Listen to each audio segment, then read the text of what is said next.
సచిన్ పవన్ మళ్ళీ మళ్ళీ సంపాదన లేదులే కానీ వైసీపీ వాళ్ళ గురించి మాట్లాడి ఒక ఆమె గురించి మాత్రం మాట్లాడడానికి వచ్చారనమాట.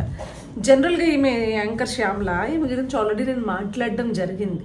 కానీ తర్వాత కూడా మళ్ళీ వెళ్ళి ఆమె యాంకర్ స్వప్న అని ఒక ఆమె ఉంటుంది, ఐ డ్రీమ్స్కి సంబంధించింది అనమాట. అబ్బో మామూలు ఓవరాక్షన్ చేయదయ్యా అసలు. చింతల్లి బంగారు తల్లి ఇంత టార్చర్ పెట్టారు కదా, ఓర్నాయి నో ఏమి డ్రామాలరా. సరే ఏమి ఇంకా దానికి మహానటి రేంజ్లో ఎలివేషన్, సరే అదంతా పక్కన పెట్టద్దాంలే. కానీ నిన్న జర్నలిస్ట్ రావని అనుకుంటా పాపం ఎందుకు బ్లాక్ చేసిందని నాకు తెలియదు కానీ బ్లాక్ చేసింది. సరే అడుగుతోంది, ఏమని అడిగింది, ఎగ్జిట్ పోల్స్ ఇట్లా పలానా వాళ్ళకి కొన్ని ఎగ్జిట్ పోల్స్ వచ్చినాయి, మీకు కొన్ని ఎగ్జిట్ పోల్స్ వచ్చినాయి, మీ ప్రెడిక్షన్ ఏంటి, మీ ఎగ్జిట్ పోల్ ఏంటి అంటే మన మహానటి అక్క అమ్మో వేరే లెవెల్లో మహానటి కదా, ఇట్లా సర్దేసుకుని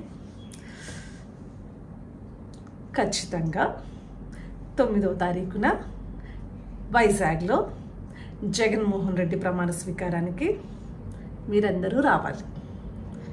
మళ్ళీ ఇంకోసారి అడిగింది, మళ్ళీ సేమ్ ఖచ్చితంగా 9వ తారీఖున జగన్మోహన్ రెడ్డి గారి ప్రమాణ స్వీకారానికి వైజాగ్ రావాలి, మీరు కూడా రండి. మీరు నన్ను పిలుస్తున్నారా అయ్యో.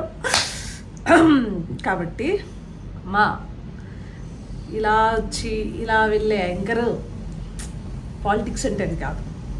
పాలిటిక్స్ అంటే బ్లడ్ అండ్ స్వెట్ పెట్టి ఎక్కడ ఏం జరుగుతుందని నిరంతరం తెలుసుకుంటూ గవర్నమెంట్ చేస్తున్న ఏదైతే ఆ రోజు జగన్మోహన్ రెడ్డి ప్రభుత్వం చేస్తున్న ప్రతి ఒక్క పనిని జనాల్లోకి తీసుకెళ్ళి వాళ్ళపై దానికి అవగాహన కల్పించి జనాలకి ఇంత 5 ఏళ్ళ నుంచి కష్టపడితే ప్రతి ఒక్కరు తెలుగుదేశం పార్టీ కార్యకర్తలు అవ్వచ్చు, జనసేన కార్యకర్తలు అవ్వచ్చు, బీజేపీ కార్యకర్తలు అవ్వచ్చు, బీజేపీ నాయకులు, జనసేన నాయకులు, తెలుగుదేశం పార్టీ నాయకులు అవ్వచ్చు, అంత కష్టపడితే ఫామ్ అయింది.